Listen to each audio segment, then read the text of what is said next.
చూస్తున్నారాయన. హ్మ్. చూపు వేరు, ఆ రాశిలోకి వెళ్ళడం వేరు. అవును.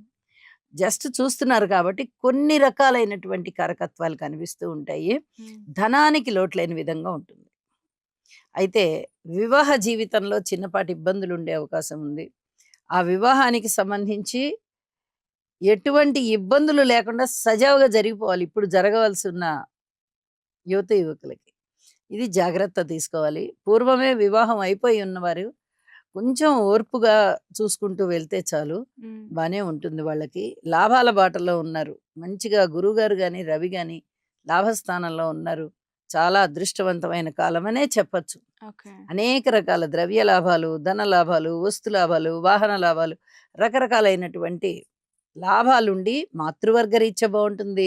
అలాగే జీవిత భాగస్వామి రీత్యా గూడా బావుంటుంది. హ్మ్. జాగ్రత్తలతో ఉంటూ ఈ బాగున్నటువంటి అంశాలను గూడా ఆస్వాదించుకోవాలి.